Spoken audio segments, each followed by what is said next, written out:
네, 오늘 생산하지 못하는 시대라는 제목으로 말씀 생각해 봅니다. 지난주에 말씀을 드린 것처럼 복음이 하는 일이 죄의 영향을 무효화시키는 것이다.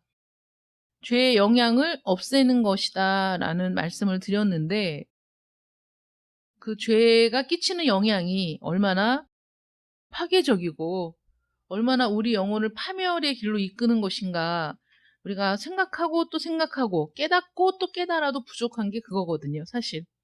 근데 모든 사람들이 죄인이다 라는 말을 듣기 싫어하고 죄에 대해서 말하는 것도 듣기 싫어합니다.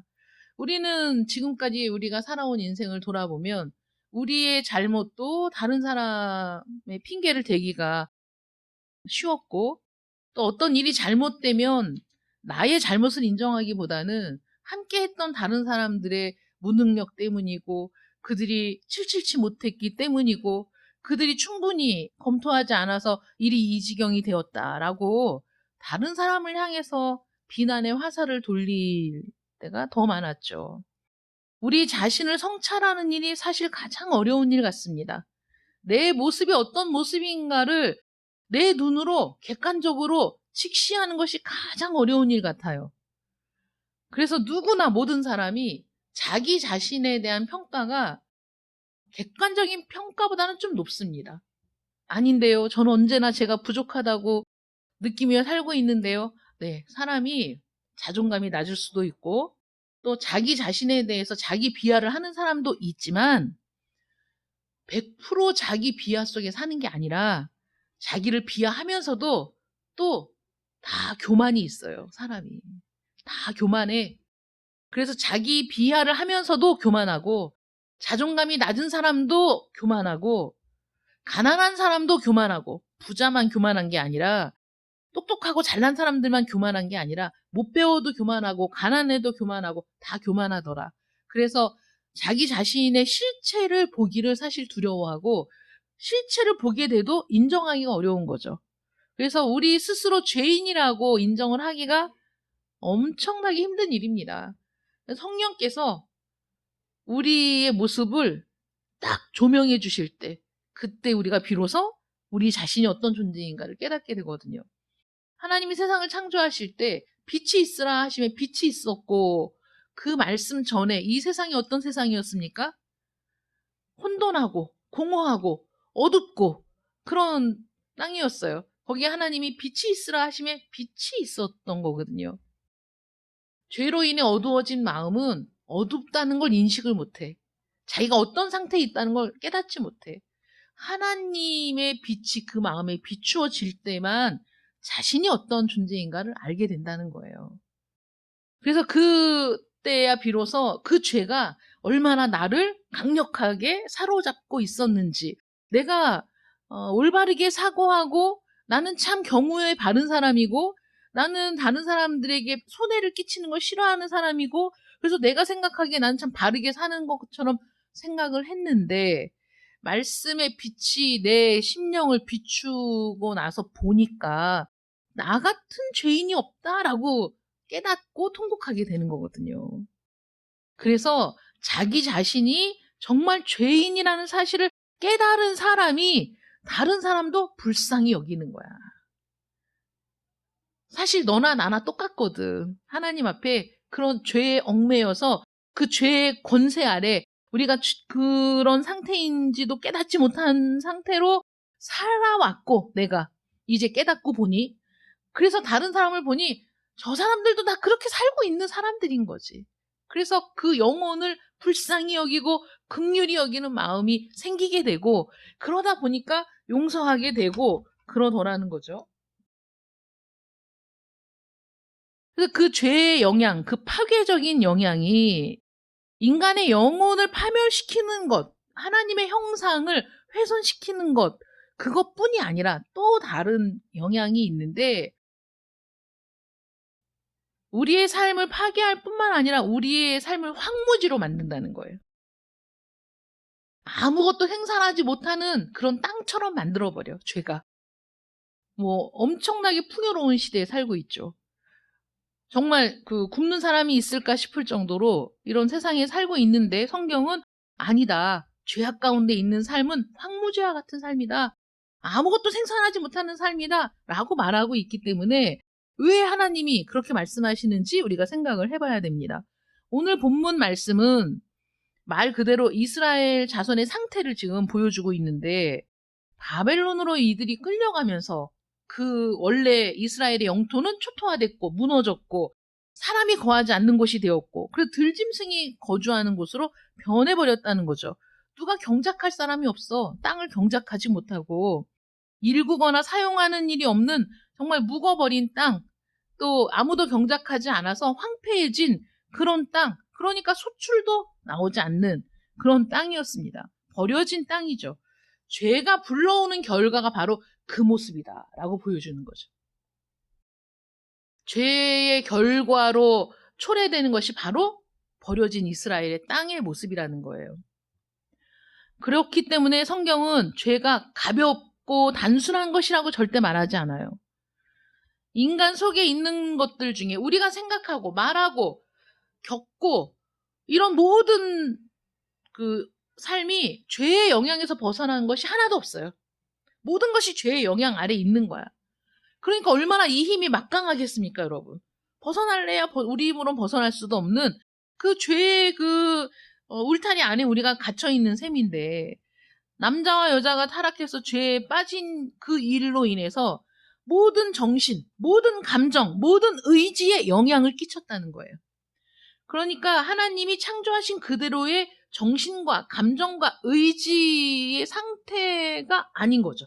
모두가 아닌 거예요. 아무리 살펴봐도 영향을 받지 않은 구석이 없어. 모든 영역에서 그 죄의 영향을 지금 받고 있다. 그런데 복음이 뭐냐면, 기쁜 소식이 뭐냐면 우리가 그런 걸 깨달았어. 아, 내 힘으로는 어쩔 수가 없구나. 내가 이렇게 죄악 가운데 살아왔구나. 정말 나를 어떻게 하면 좋지? 나를 어떻게 하면 좋지? 라고 생각할 때 복음은 그렇게 한없이 저 깊은 곳에서 통곡하며 자기 자신의 실체를 발견하고 고통스러워하는 우리에게 우리 저 심령 깊은 곳에까지 영향을 끼치는 거예요. 아무리 깊은 곳이라도 복음이 들어와. 그래서 거기에 영향을 끼치는 거야.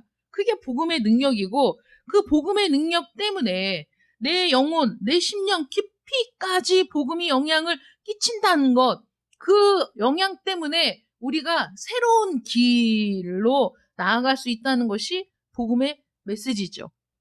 사도 바울이 말합니다. 죄가 더한 곳에 은혜가 더욱 넘쳤나니. 그러니까 죄가 아무리 많아도 아무리 깊어도 그럴수록 은혜가 더욱 넘쳐. 그러니 빛이 있으라 하신 하나님의 말씀에 비추이지 않는 것이 없는 거죠. 빛이 들어가지 않는 곳이 있겠어요? 나의 모든 것을 비추고 나의 심령 저 깊은 곳까지, 저 어두운 동굴까지 빛이 비쳐 들어오는 겁니다. 근데 이 죄의 영향을 우리가 한번 살펴보자면 개인적으로, 개별적으로 영향을 끼치는 것도 있고 이 세상에도 영향을 끼치는 거예요. 역사를 살펴보면 기독교 신앙과 메시지를 최고의 가치로 여겼던 시대가 있죠.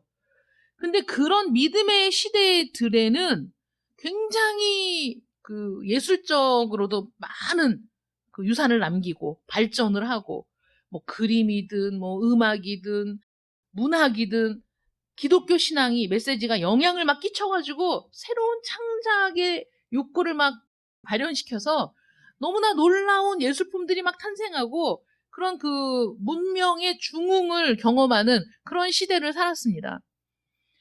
그러나 불신앙의 시대에는 항상 메마른 불모의 시대였다는 거예요. 노래를 들어보면 언젠가 들었던 노래고 참 좋은 노래인데 그 노래가 100년을 가는 노래가 없어요. 그렇죠. 잊혀지고 새로운 게 나오고 또 새로운 게 나오고 유통기한이 너무 짧아. 금방 유행이 바뀌고 또 바뀌고 눈에 익을만 하면 그 가수는 안 보이고 또 새로운 가수가 또 등장하고 그래서 굉장히 뭔가 풍성한 것 같지만 오래도록 그 향유하고 음미하고 그것으로 인해서 내가 그 즐거움을 누리는 이런 그 깊이 있는 문화들은 점점 없어지고 굉장히 그 단명하는 문화들이 범람하는 이런 시대에 우리가 살고 있습니다.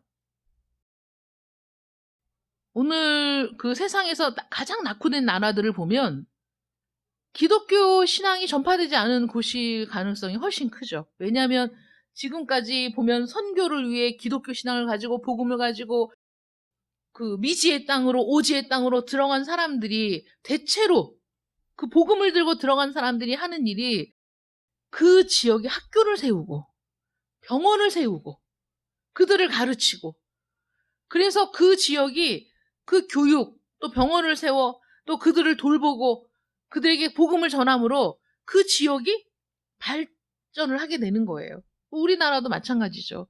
이렇게 큰 병원들은 다 선교사들이 세운 병원 아닙니까? 학교도 마찬가지로 선교사들이 세운 학교가 지금까지 명문으로 또 좋은 병원들로 이름을 날리고 있습니다. 선교사들의 영향들이 굉장히 큰 거죠. 그런데 그런 선교사들이 미처 닿지 못한 곳들은 여전히 그 낙후된 상태를, 그런 자신들이 지금까지 살아왔던 그것들을 벗어나지 못하고 살아가는 모습을 또 볼 수가 있습니다. 근데 이게 개인에게도 마찬가지라는 거예요. 이 세상의 모습을 보면 그런 모습이 뚜렷하게 나타나는 것처럼 개인에게도 그대로 적용이 돼서 우리가 하나님 앞에 설 때 우리는 우리 자신의 상태에 대해서 신문을 받게 돼요. 어떤 상태인가? 오늘 내 상태가 어떻습니까? 내 영혼의 상태는 지금 어떻습니까? 하나님께서 인간을 흙으로 만드신 다음에 그 코에 생기를 불어넣으셔서 생명이 되었다, 살아있는 영이 되었다, 이렇게 성경이 말하고 있습니다. 이건 어떤 이야기입니까? 말하자면 인간에게 토양을 주시고, 그냥 토양을 주신 게 아니라 생산을 할 수 있는 토양을 주신 거야. 그리고 그 생산할 수 있는 그 토양에서 얼마든지 생산을 하고 풍족하게 살아갈 수 있는 그런 길을 열어주신 겁니다. 그런데 어떻게 살고 있느냐 하는 거죠.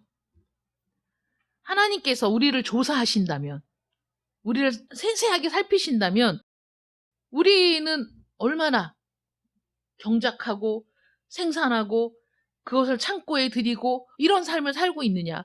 아니면 하나님이 경작할 땅을 주셨는데도 그것을 손도 안 대고 황무지가 되게 만들고 굳어진 땅이 되게 만들고 그렇게 살고 있느냐. 우리의 상태, 내 심령의 상태, 내 영혼의 상태를 하나님께서 살펴보신다는 거죠. 마지막 심판의 날에. 죄에 빠진 인간의 삶은 경작이 불가능한 상태에 빠져 있는 그런 모습이라는 겁니다.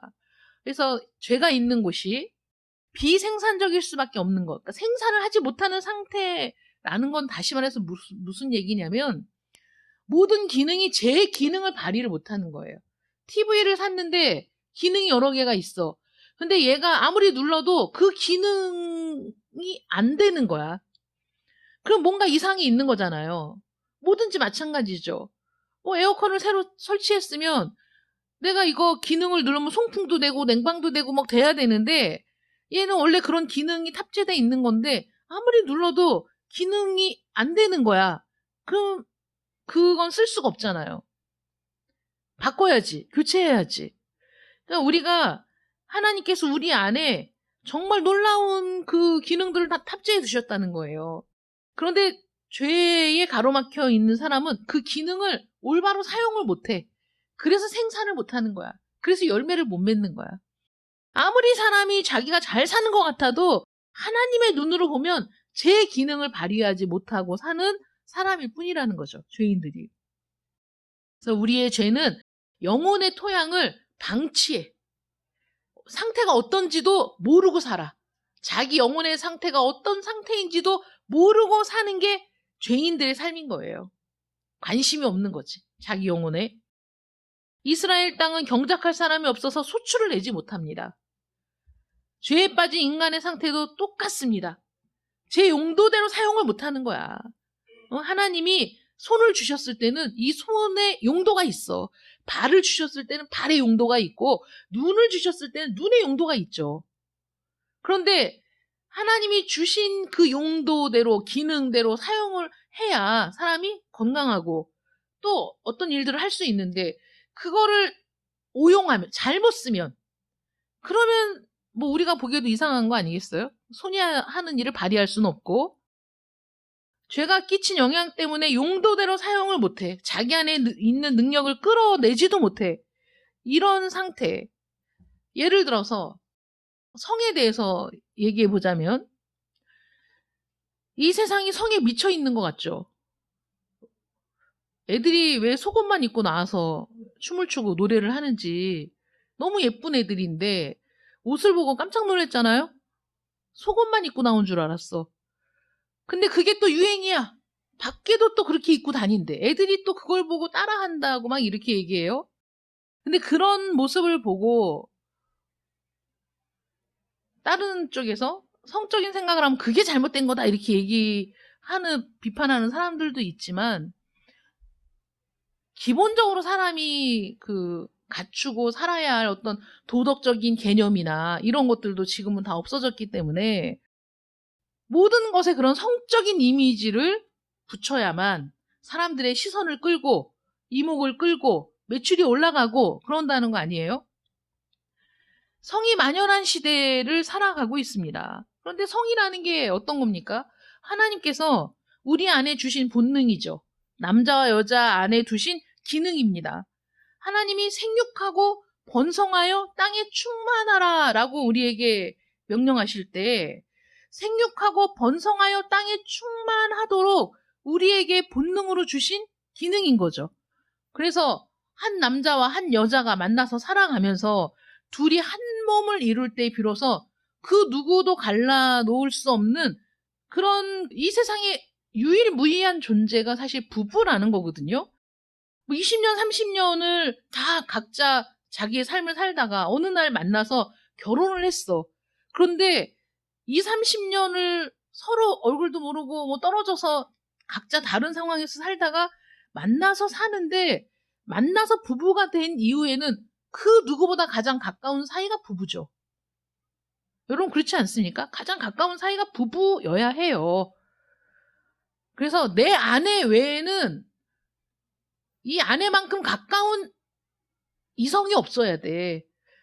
내 남편 외에는 더 가까운 이성이 없어야 돼. 둘은 한 몸이야.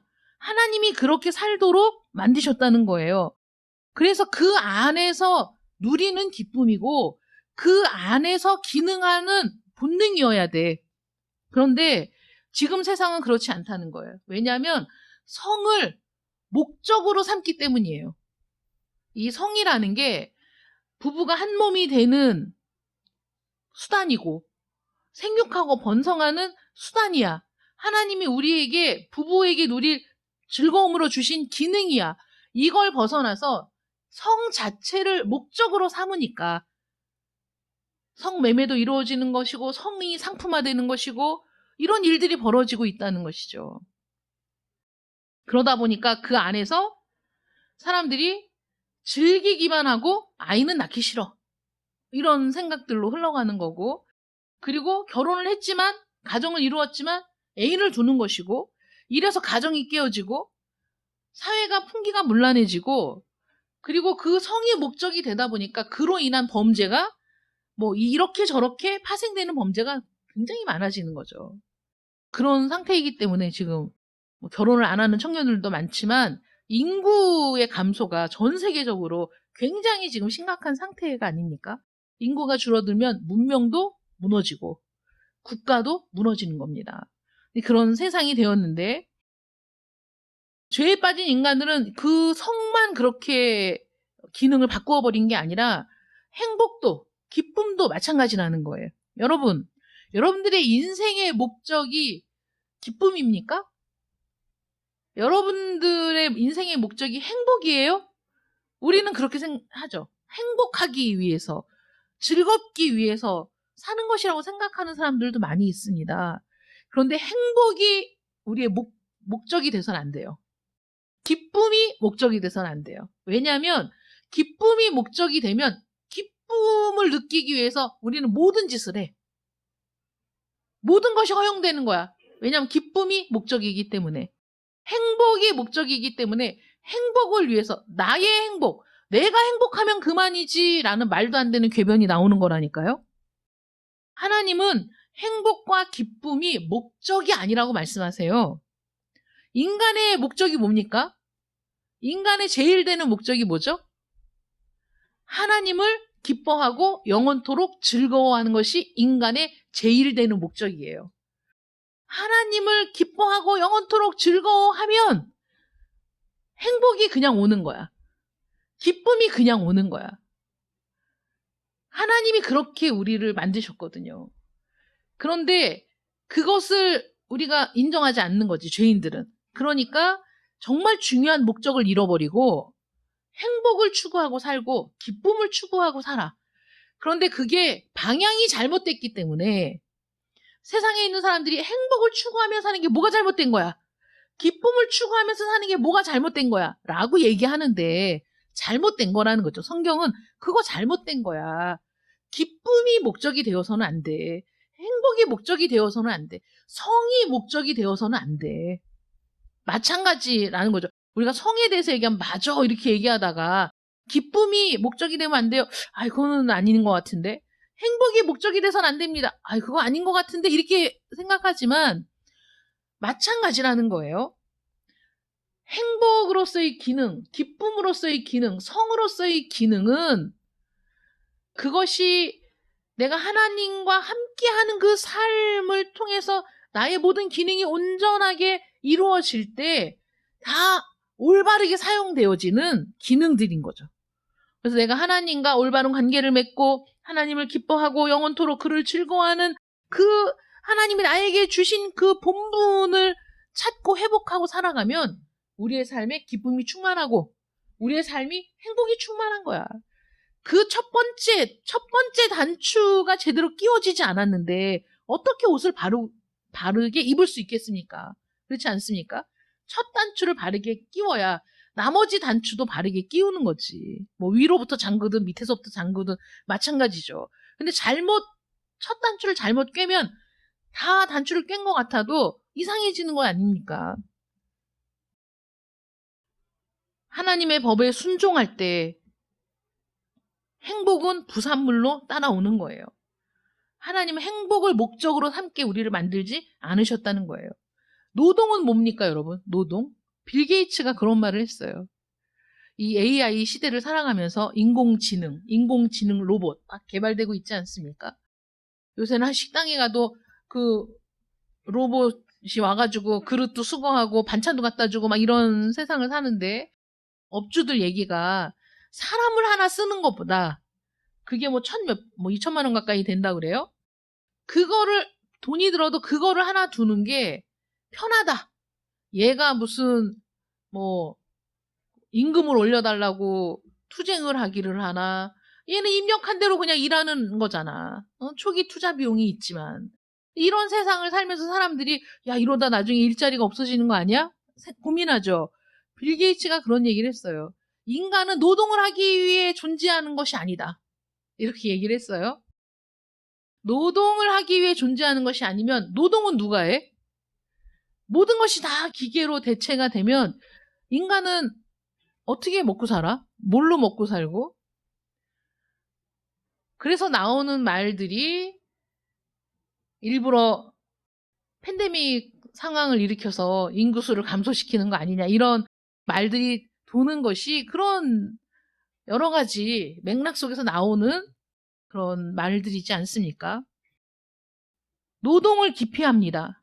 노동을 성가셔하고 단지 이 노동은 나의 행복을 위한 돈벌이에 불과하다. 나의 쾌락을 위한 돈벌이에 불과하다. 지겹고 싫다. 마지못해 하는 일이다.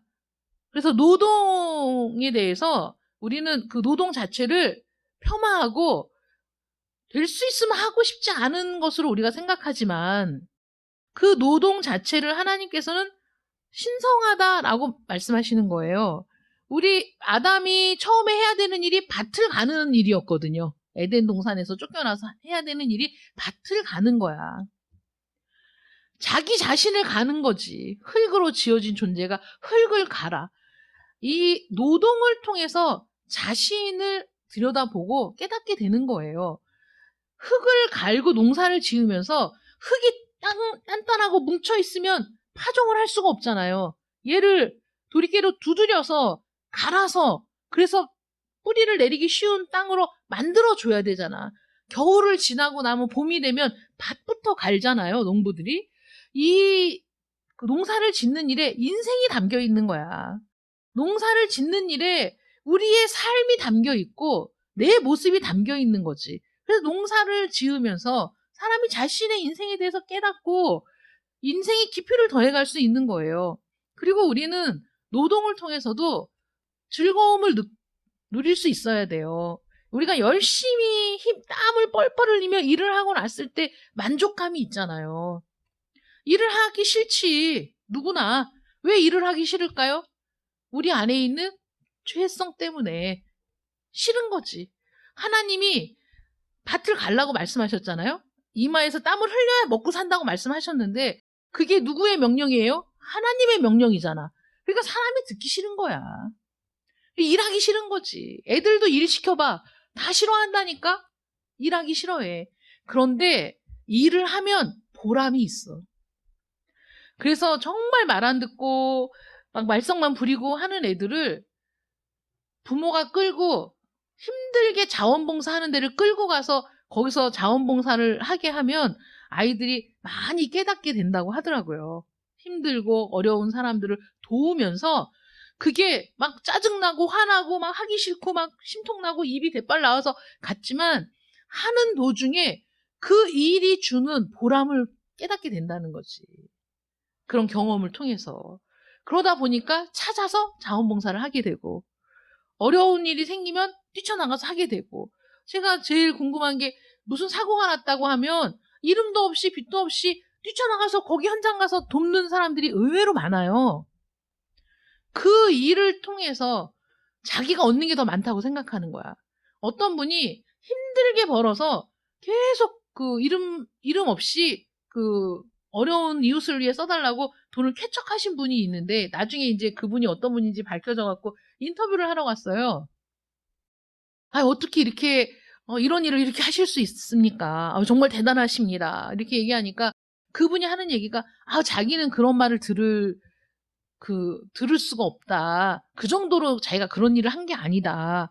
그래서 그분이 한 말이 제가 몇십 년이 지나도 뇌리에 남아있는 거예요. 그분이 하는 얘기가 뭐라고 얘기했냐면 나를 위해 한 거다. 이렇게 얘기했어요.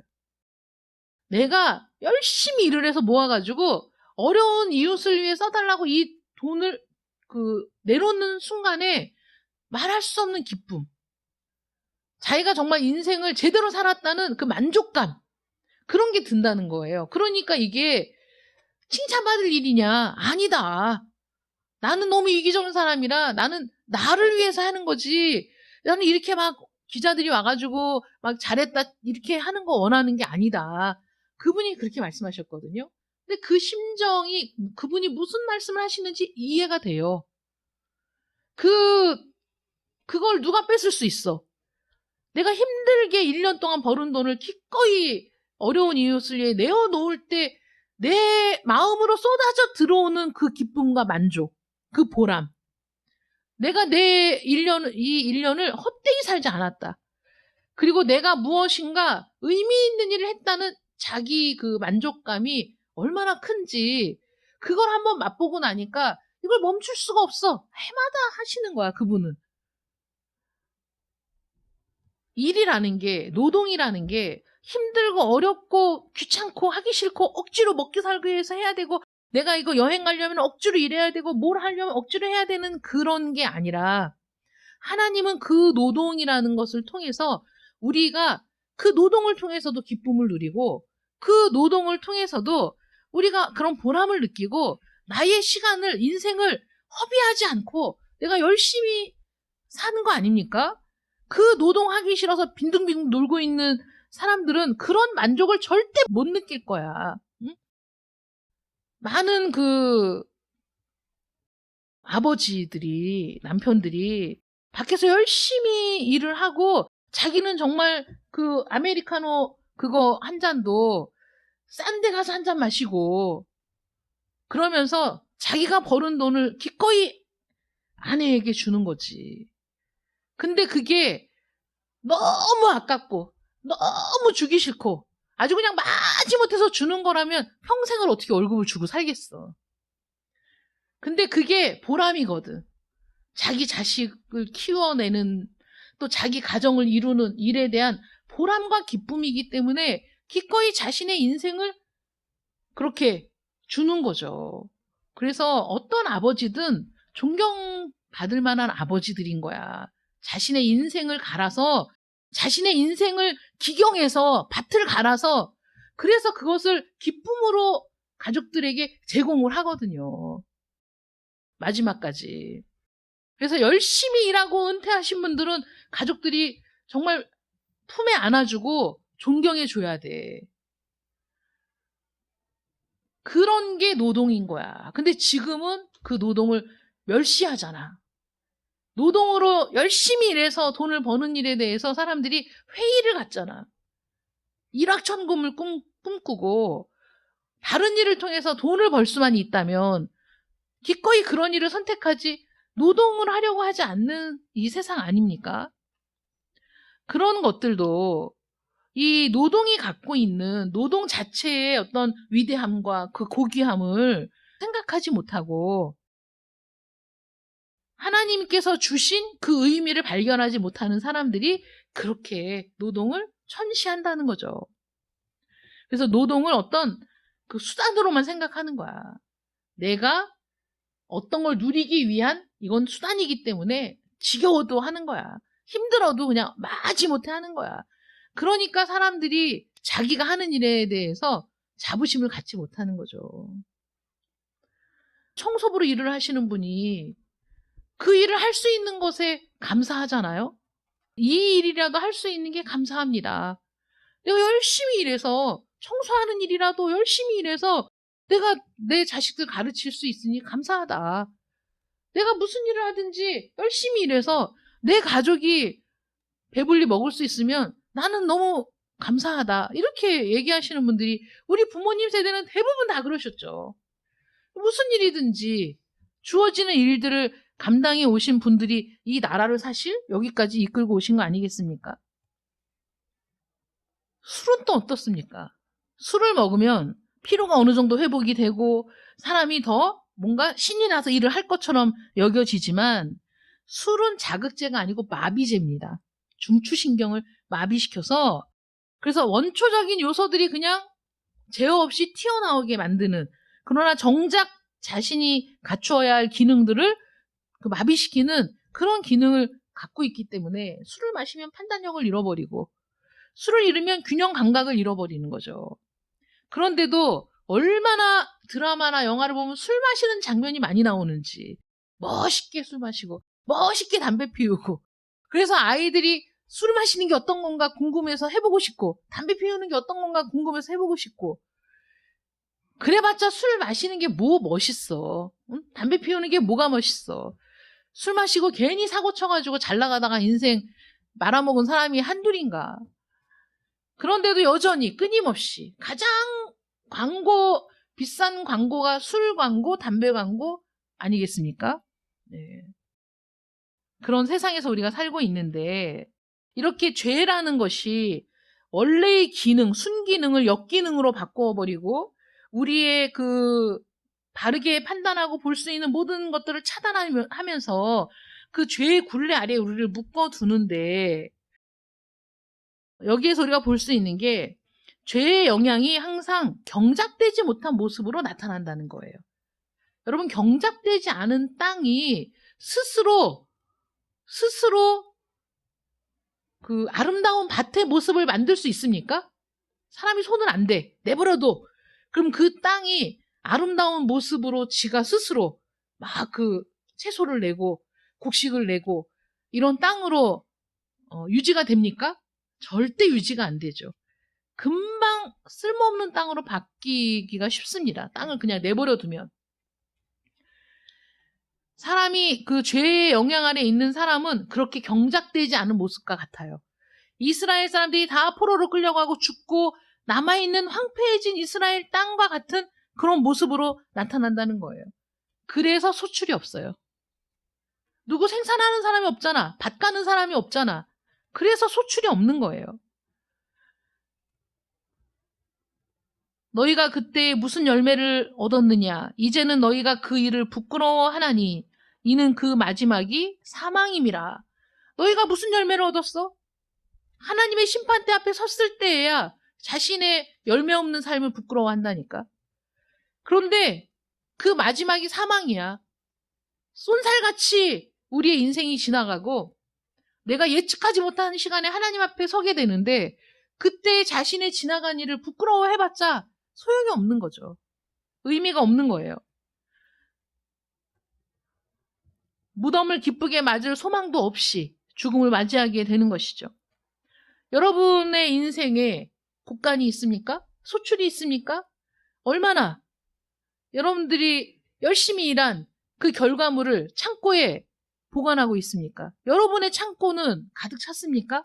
아니면 아예 경작조차 되지 않은 그런 땅이어서 어떤 것도 심지도 못하고 어떤 것도 거두지 못한 그런 인생입니까?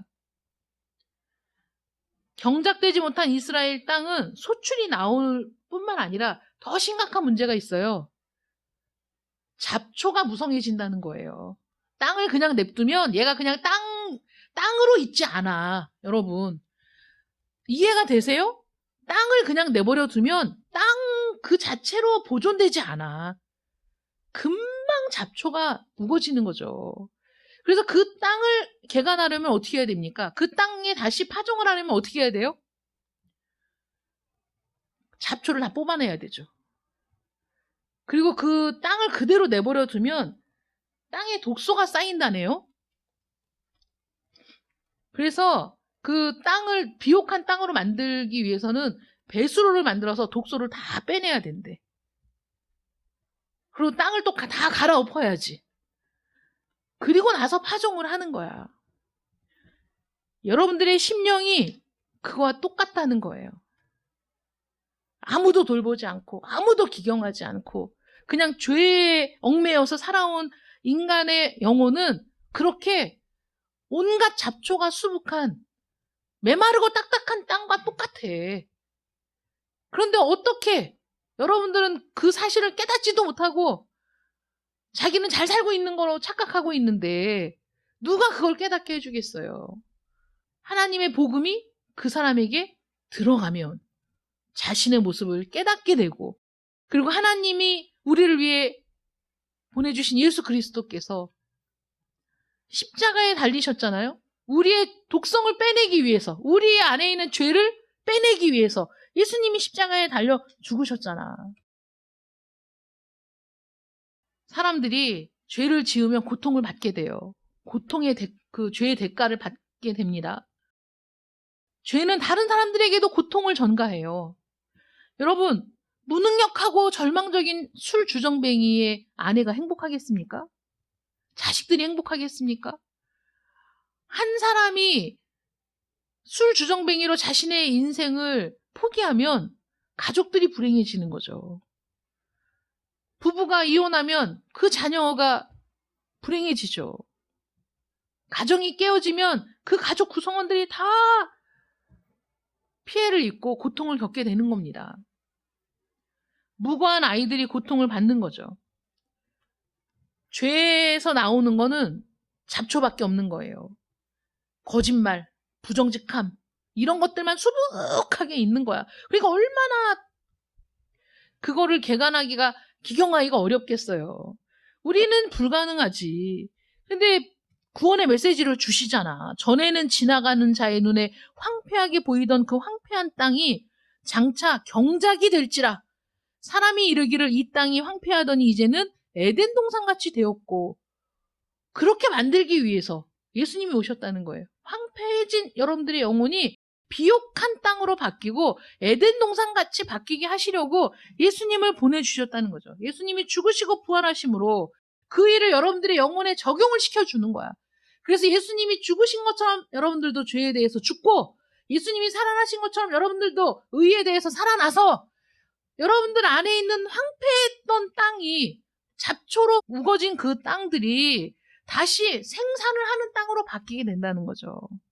그 일을 위해서 성부, 성자, 성령 삼위의 하나님이 전심으로 그 일에 매달리셨다는 거죠.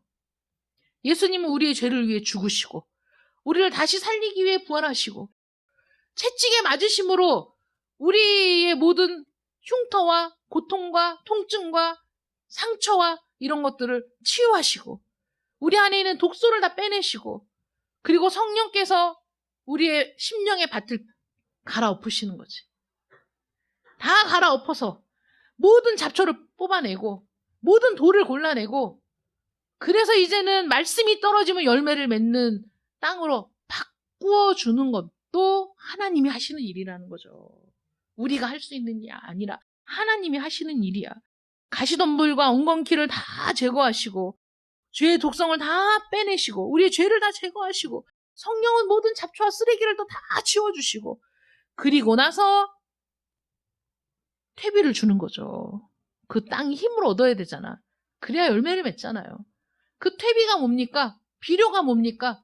말씀이죠. 그래서 여러분 말씀을 읽고 말씀을 들어야 돼. 여러분들의 그 갈아놓은 밭에 그 힘을 줘야 돼. 말씀이 들어가.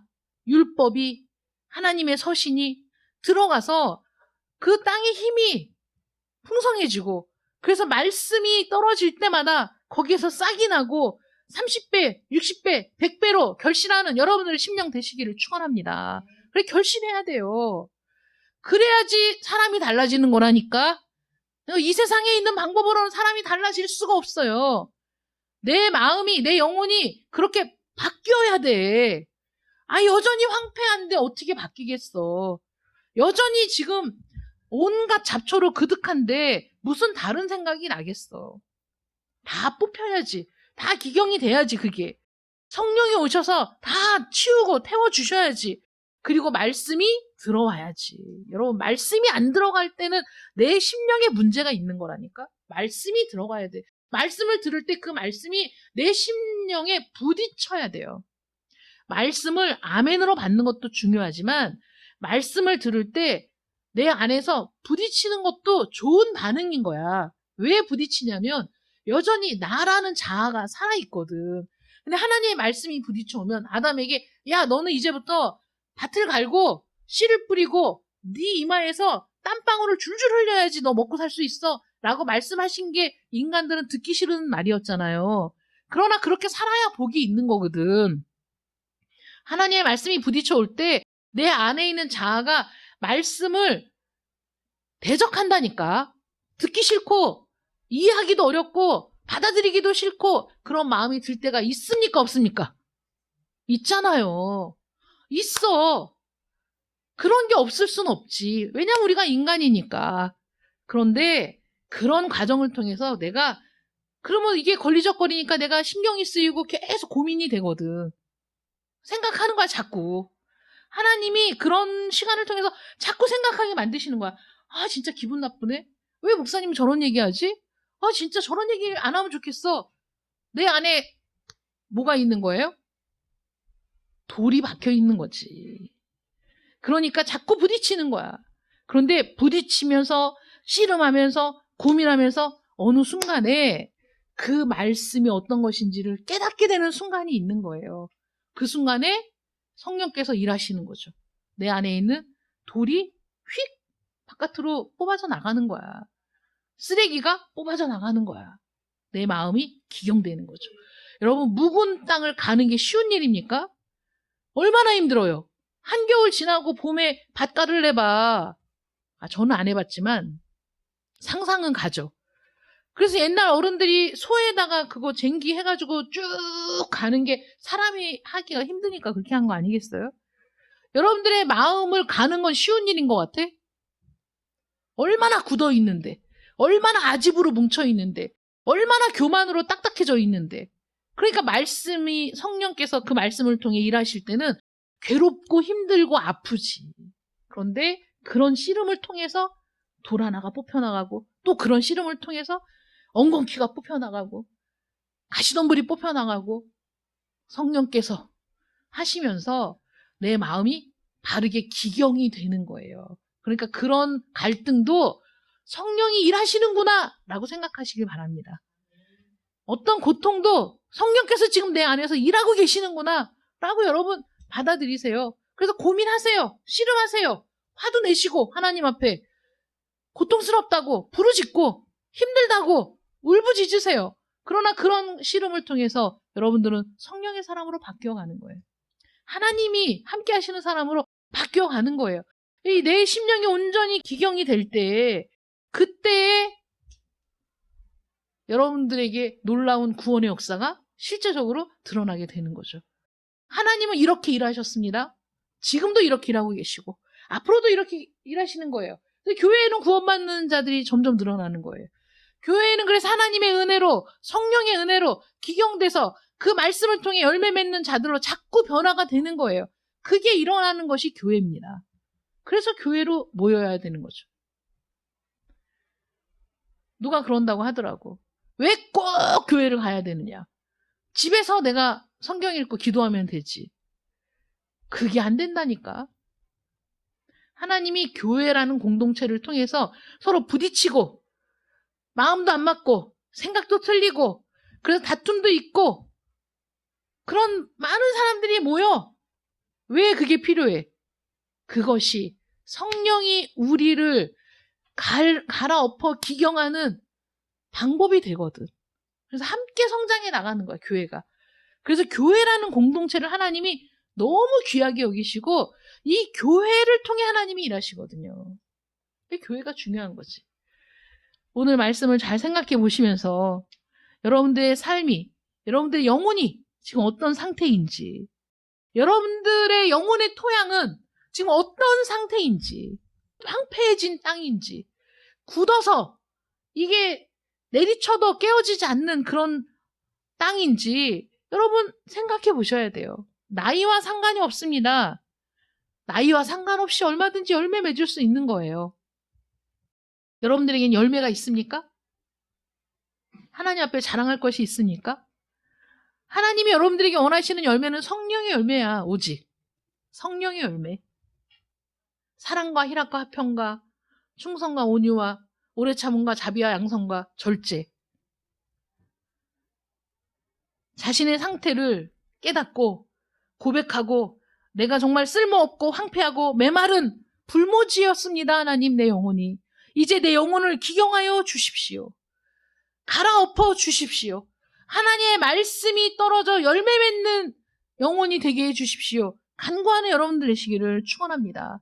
그러면 성령께서 여러분들의 심령에 찾아오셔서 여러분들의 영혼을 기경하시고 하나님의 말씀으로 흥황하는 여러분들의 영혼이 될 수 있도록 하나님께서 일하실 줄 믿으시기 바랍니다. 기도하겠습니다. 사랑의 하나님 감사합니다. 은혜로 우리를 불러주시고 하나님의 말씀을 우리에게 공급해 주시고 우리의 메마르고 황폐한 영혼이 에덴 동산같이 변화되도록 우리와 함께 해주시고 일하심을 감사드립니다. 하나님, 여전히 개간되지 않은 여전히 황폐한 땅이 내 안에 남아 있습니다. 내 영혼에 남아 있습니다. 하나님, 바라옵건대 성령께서 친히 메마른 땅을, 황폐한 땅을 기경하여 주시고 갈아엎어 주시고 내 마음에 차오르는 모든 불신과 원망과 불평들도 하나님 다 갈아엎어 주셔서 하나님의 말씀이 떨어질 때마다 결실하는 땅으로, 비옥한 땅으로, 생산적인 땅으로 바꾸어 주시기를 간절히 원하옵고 예수님의 이름으로 기도드립니다. 아멘.